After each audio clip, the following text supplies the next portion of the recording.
오늘 말씀의 제목은 하나님의 침묵입니다. 성도가 겪는 가장 난처한 때는 우리가 하나님 앞에 기도하고 간구하는데도 불구하고 하나님께서 멀리 계신 것처럼 느껴질 때입니다. 분명히 성경에는 하나님이 우리와 함께 하신다고 했는데 하나님께서 그저 잠잠하시기만 할 때 그때 우리는 당황스럽고 또 의심이 가기도 하고 또 하나님을 원망하게 되기도 합니다.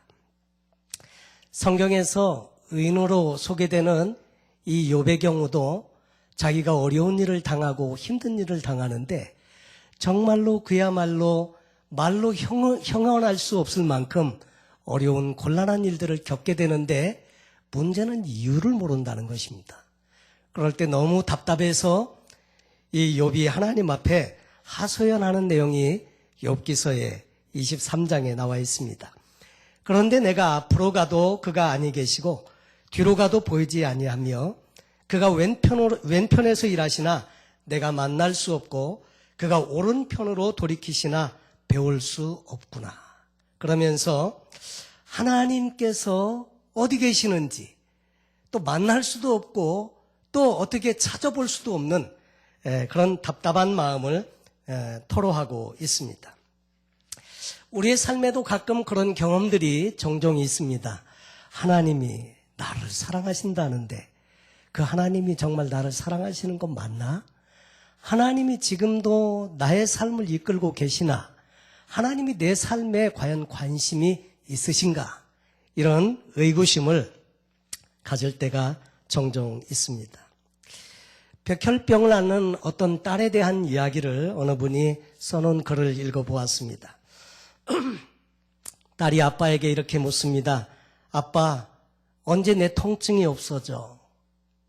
아빠가 말하기를 모두가 다 너를 고쳐보려고 애쓰고 있어. 딸이 또 말하죠. 아빠, 하나님이 고쳐주신대? 기도했더니 뭐라고 그러셔? 아빠가 할 말이 없습니다. 답답하죠. 여러분, 하나님이 과연 우리의 심각한 인생의 문제를 알고 계시기나 하는 걸까? 이러면서 좀 이렇게 따져보고 싶고 또 반항하고 싶고 또 외쳐보고 싶고 참 그러고 싶을 때가 종종 있습니다. 근데 하나님은 예수님께 대해서도 침묵을 지키시는 때가 있었습니다. 예수님께서는 놀라운 하나님의 역사를 많이 나타내 보여주시기도 하시고 당신이 친히 하나님이시면서 이 땅을 사셨는데 그런데 예수님께서 겟세마네 동산에서 기도할 때 할 수만 있으면 이 잔을 내게서 이렇게 치워주실 수는 없으신지요? 아무 대답이 없습니다. 심지어 예수님께서 십자가에 달려서 절규하시면서 엘리 라마 사박다니 나의 하나님 어찌하여 나를 버리십니까? 이렇게 하나님께 부르짖을 때도 하나님은 대답이 없으십니다. 그저 침묵 일관입니다. 바울도 그렇습니다. 바울이 많은 하나님의 역사를 일으켰던 신앙의 인물이죠. 그런데 바울도 육체의 가시가 있었습니다. 사람들마다 육체의 가시가 뭔지에 대해서는 서로 의견이 분분합니다. 그게 동족들의 핍박이었을 거다, 안질이었을 거다, 아니면 다른 이유가 있었을 거다.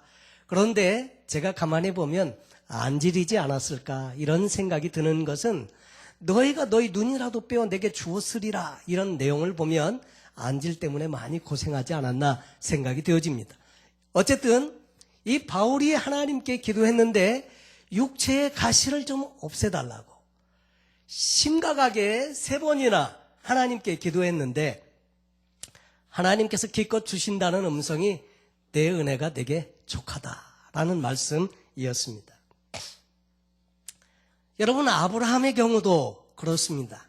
자식을 주신다고 했으면 금방 팍 주시면 좋은데 이 자식을 금방 주시지 않고요. 계속 침묵하시는 겁니다. 기다리시지요. 그러니까 너무 답답해가지고 아브라함과 사라가 어떻게 했습니까? 자기들 방법을 사용하기 시작했는데 하갈을 통해서 아들을 낳으십시오. 하갈을 보냈죠. 근데 결국 아들 이스마엘을 낳긴 낳았지만 여러분, 근데 그 인간적인 방법을 동원한 이후에 결과가 참 너무나 좋지 않았습니다. 왜냐하면 그 이스마엘의 자손들과 그 이삭의 자손들이 지금도 중동 땅에서 계속 싸우고 있으니까 이게 보통 심각한 문제를 만들어낸 것이 아니더라 하는 거죠. 여러분, 우리 성도의 삶도 어떨 때는 이럴 때가 있습니다. 기도하고 간구할 때마다 때로는 하나님께서 즉각적으로 응답을 주셔서 너무 기뻐하고 감사하고 이랬던 때도 있는데 어떤 때는 기도해도 아무 응답이 없으시고요. 하나님이 그냥 침묵만 하시고 계실 때 얼마나 답답한지. 어느 꼬마가 엄마하고 같이 자동차로 장거리를 여행하고 있었답니다. 뒷자리에 앉아서 안전벨트에 꼼짝없이 묶여서 그렇게 계속 가려니까 이 아이는 너무 지루한 거예요. 그래서 계속 엄마 얼마 남았어? 얼마 남았어? 계속 질문을 하니까 엄마가 그렇지 않아도 혼자 운전하는 것도 힘들어 죽겠는데 계속 질문을 해대니까 엄마가 귀찮아서 호통치듯이 아들에게 이렇게 말했습니다. 한참 멀었다고 했잖아. 90마일이나 더 가야 된단 말이야. 그러니까 도착할 때까지 입 다물고 있어. 이렇게 말을 했습니다. 아이가 어느 정도 참고는 갔는데 얼마나 더 참아야 되는지 모르니까 90마일이 얼마나 되는지 얘는 몰라요. 그래서 엄마한테 그렇게 말했습니다. 엄마, 나 거기 도착하면 몇 살이나 될까? 이렇게 이야기를 했다는 그런 이야기가 있습니다. 여러분, 우리도 때때로 정말 얼마나 기다려야 되는지 잘 몰라서 참 답답해할 때가 참 많이 있지요. 테레사 수녀가 인도에서 처음 빈민 선교를 하고자 했을 때의 이야기입니다. 1946년도 서벵갈의 다질링이라고 하는 도시에서 수녀원에서 집회가 있었는데 거기에서 은혜를 받고 하나님의 콜링, 부르심을 받았습니다. 그 부르심은 저 인도에 헐벗고 굶주려 있는 영혼들에게 가서 사랑을 실천하라고 하는 부르심을 받았습니다. 그리고 2년 뒤인 1948년도에 하나님의 부르심을 좇아서 인도의 캘커타라는 곳으로 이사를 오게 되었습니다. 자, 그래서 하나님의 부르심을 받고 또 소원을 드리고 왔으면 하나님께서 다 순종한 길을 만들어 주셔야 하는데 의외로 캘커타에 도착을 해서 보니까 아무것도 되는 일이 없었습니다. 사역도 열리지도 않고 너무너무 답답하고 그 1년 동안의 기간을 자기의 생애 가운데서 만난 가장 어렵고 힘들고 고통스러운 시간이라고 그는 그렇게 기록을 하고 있는데 하나님의 부르심을 받아서 갔는데 아무 역사가 일어나지 않고요. 하나님의 인도하심을 느낄 수가 없었습니다. 그리고 자기 자신도 생활을 위해서 거의 1년 정도를 구걸을 하면서 먹고 살아야 되는 그런 처지에 놓이게 되었습니다. 그런데 그 1년 동안에 그런 구걸해서 먹고 사는 거, 돌보는 사람이 없는 거, 이런 것도 힘든 일이지만 가장 마음에 힘든 것이 있었는데 그것은 뭐냐면 과연 하나님의 인도함을 받고 왔는데 하나님이 그 기간 동안에 침묵하고 계시는 거예요. 말씀도 없으시고 또 하나님의 뜻을 좇아서 왔는데도 되어지는 일이 하나도 없고 하나님이 과연 함께 하시는지조차 의심이 가는 이런 경험을 하게 되었다고 합니다. 여러분, 이것이 이 마더 테레사가 경험했던 하나님의 침묵이었습니다. 여러분, 어쩌면 우리도 인생의 기간을 경험하면서 이런 침묵의 기간을 겪을 수 있습니다. 그때마다 우리는 하나님께 이렇게 말하죠. 하나님, 언제까지입니까? 언제 끝나죠? 언제까지입니까 도대체?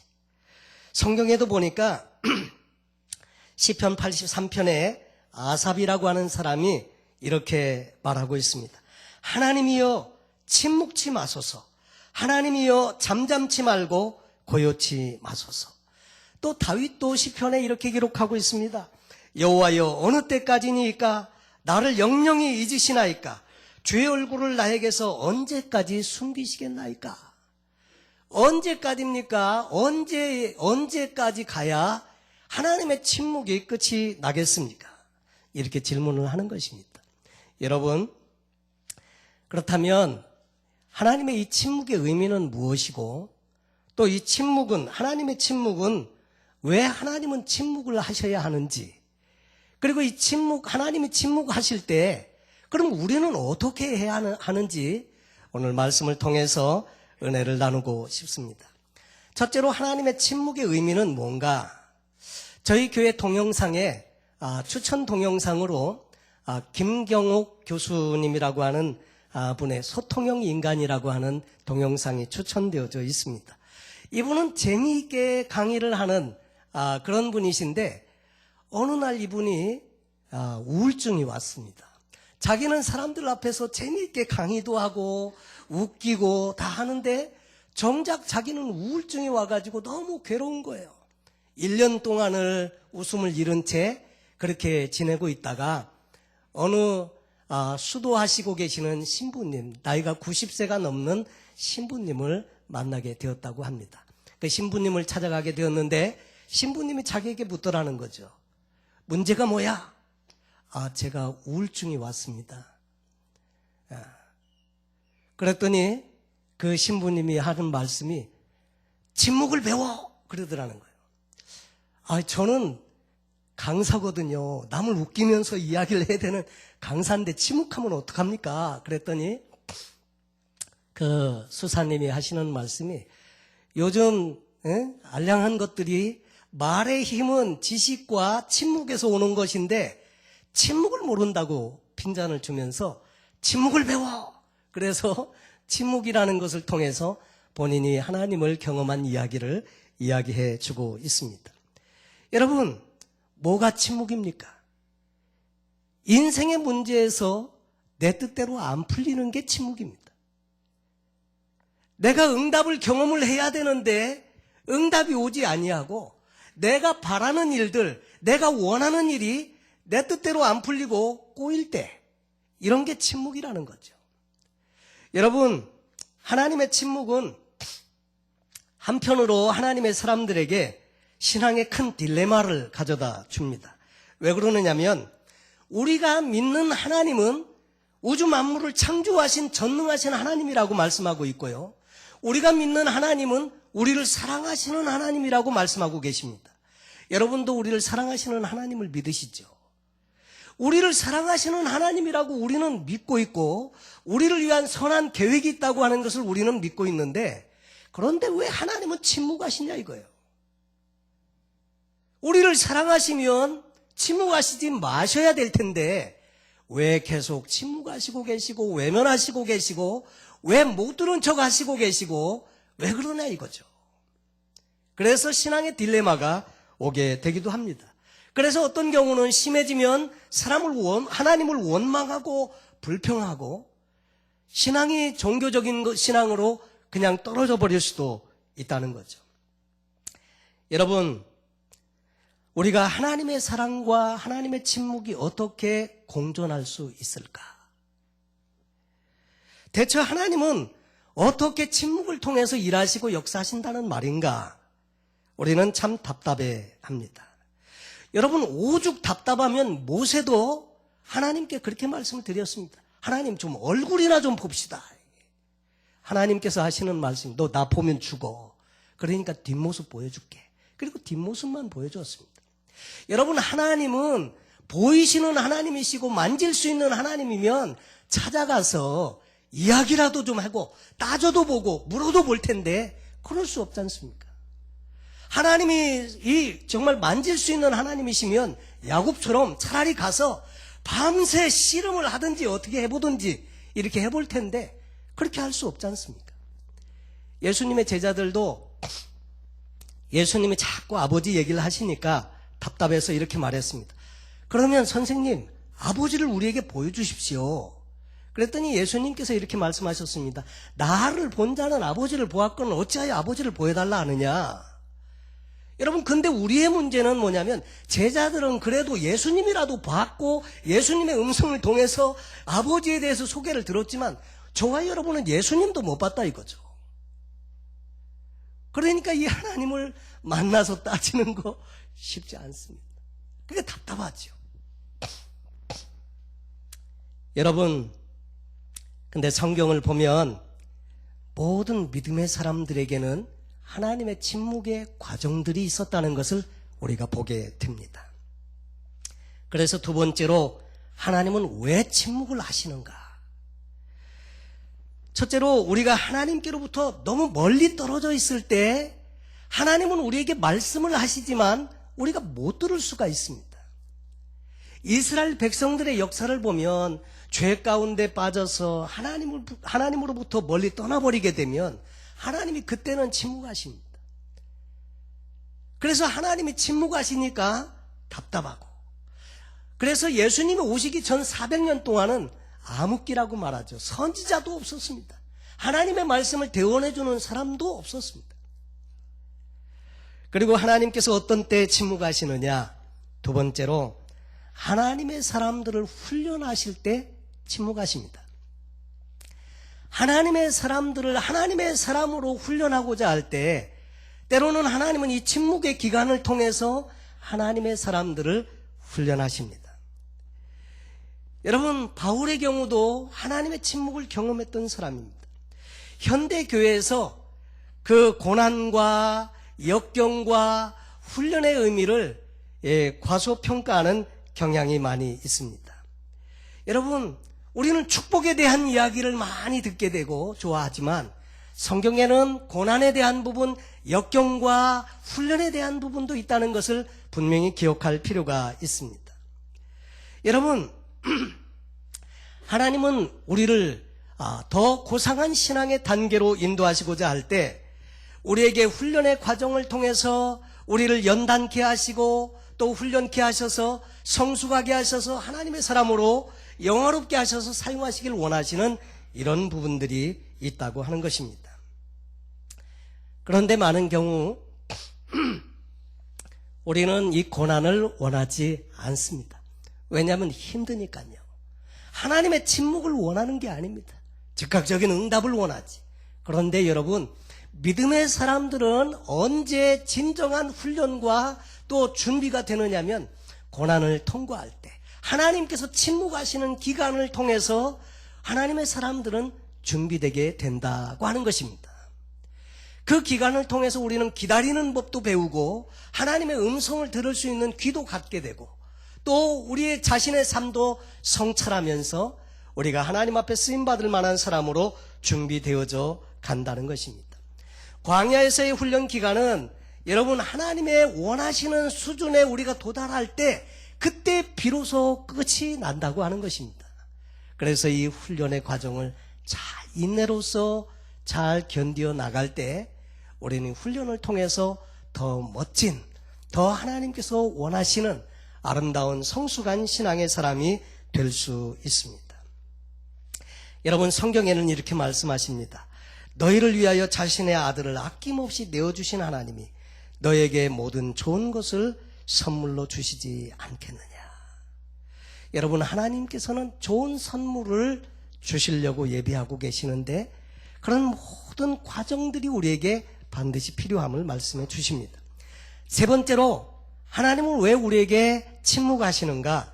하나님께서 큰 일을 준비하시고자 할 때 침묵하시더라 하는 것입니다. 여러분, 하나님은 침묵하시는 기간 동안에 놀라운 일들을 계획하시고 그리고 서프라이즈, 그래서 마침내 우리에게는 정말로 숨겨놓으신 놀라운 일을 보여주실 때 그때는 정말 우리가 하나님께 정말 감사하고 감격해하고 이렇게 하는 것이죠. 여러분, 중요한 것이 하나 있는데 침묵은 끝이 아니고요, 과정입니다. 침묵은 모든 상황을 뒤집으시는 하나님의 계획을 이루시기 위한 과정이라고 하는 것입니다. 그 과정 속에서 우리 하나님은 사람의 믿음을 시험하고 이 시험은 믿음의 진정성을 보여주게 한다는 거죠. 내가 정말 이렇게 하나님의 침묵하는 상황 속에서도 하나님의 신실하심을 믿고 그리고 하나님을 의지하면서 갈 수 있는지, 이것을 언제 확인할 수 있습니까? 침묵의 시간에. 우리의 믿음은 바라는 것들의 실상이고 보지 못하는 것들의 증거라고 했는데, 이것이 언제 검증이 됩니까? 하나님이 침묵하실 때. 그래서 이 침묵의 기간을 통해서 우리의 믿음이 진정성이 드러나게 되는 것입니다. 여러분, 그리고 침묵의 말미에 하나님은 자신의 존재를 우리에게 나타내 보여주시는데, 그때는 정말 서프라이즈 하시는 하나님의 역사가 일어난다 하는 거죠.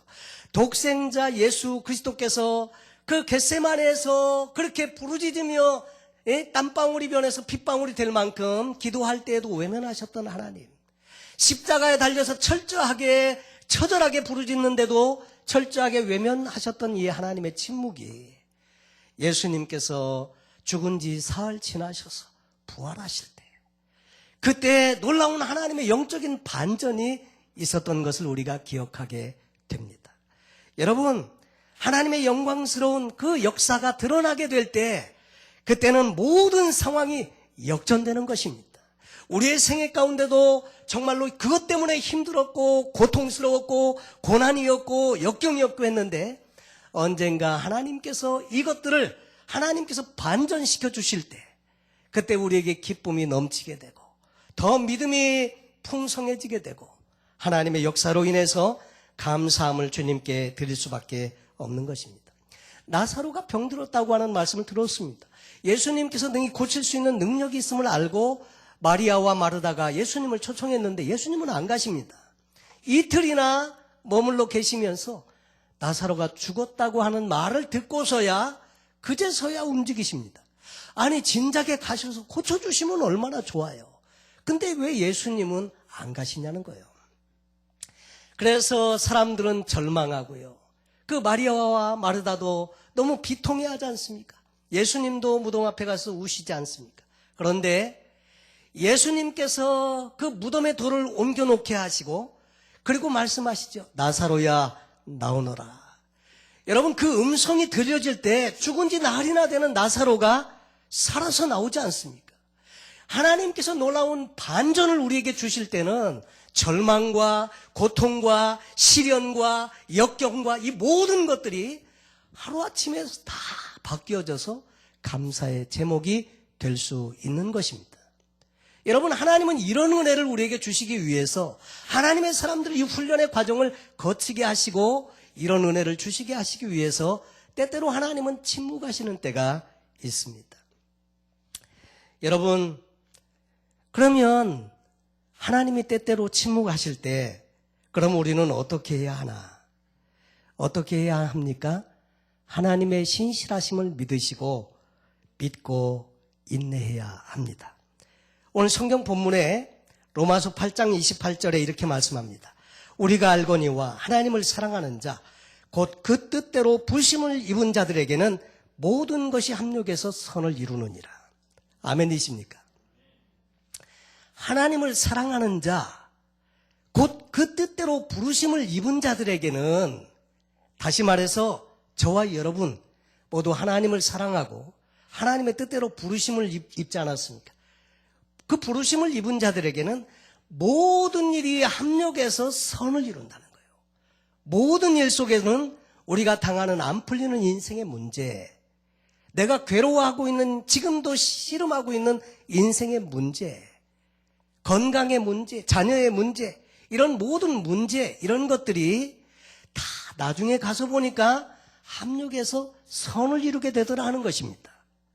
하나님은 모든 것들을 바꾸어서 하나님께 감사드릴 수 있는 제목으로 바꿀 수 있는 그런 능하신 능력의 하나님이십니다.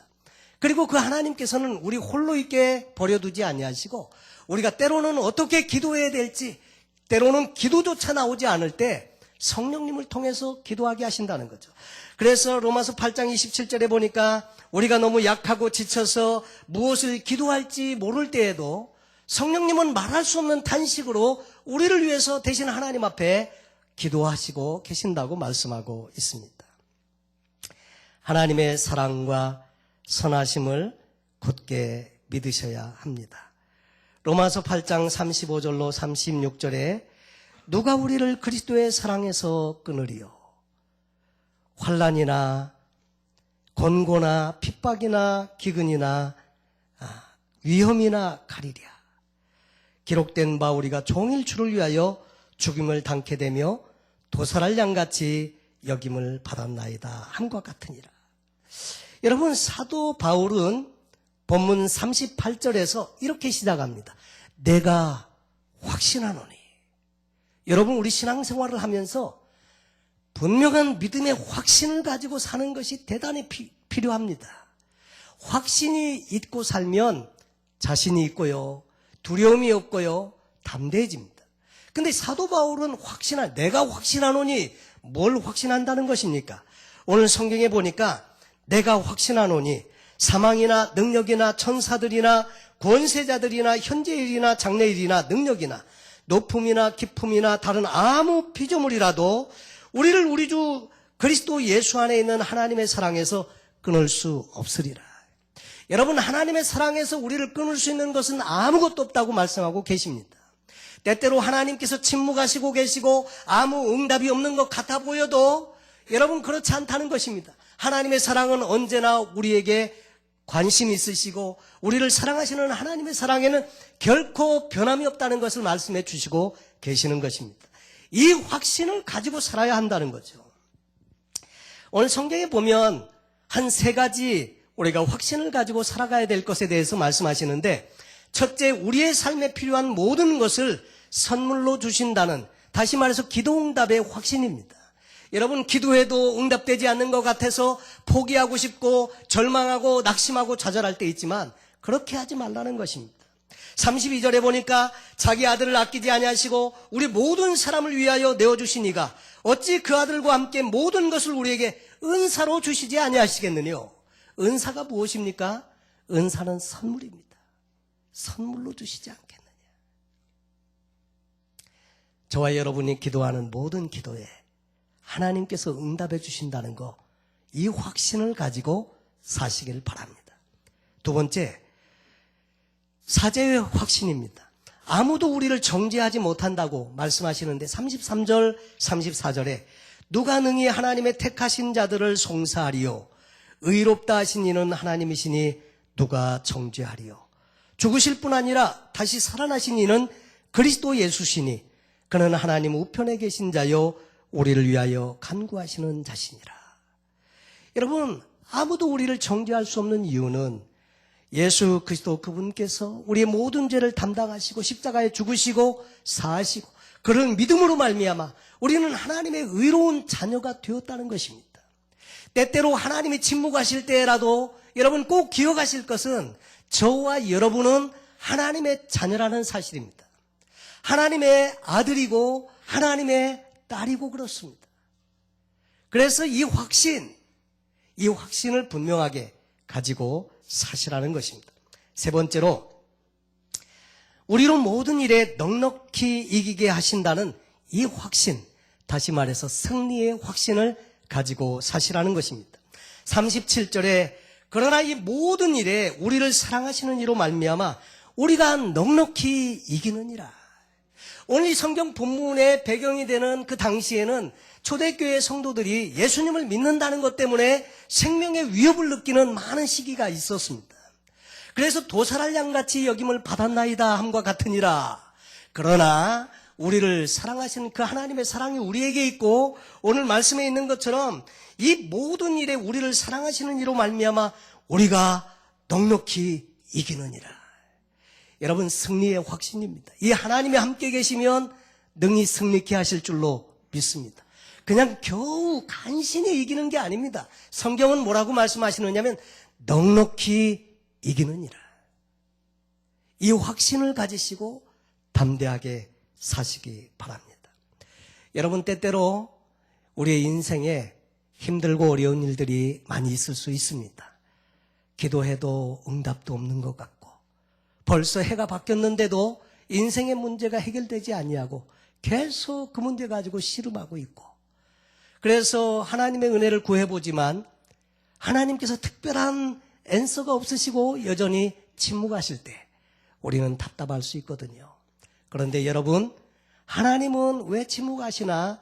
때때로 하나님의 침묵은 우리의 믿음을 성장시키고 또 우리에게 하나님의 또 선하신 일들을 일으켜 주시기 위해서 지금 계획하시고 준비하시면서 서프라이즈 하시려고 준비하시는 시간일 수도 있는 것입니다. 그리고 우리가 하나님 앞에 때로 하나님은 침묵하시지만 하나님이 나와 함께 하신다는 것, 하나님이 나를 사랑하신다는 것, 하나님 나를 위해서 선한 계획을 가지고 계신다는 것, 이것을 믿어 의심하지 말고 확신 가운데 사도 바울이 고백했던 것처럼 내가 확신하노니, 이 확신, 그리스도에 대한 믿음의 확신을 가지시고 승리하며 살라는 것입니다. 오늘 우리의 삶에 여러분 혹시 하나님의 침묵을 경험하고 계시는 분이 우리 중에 계십니까?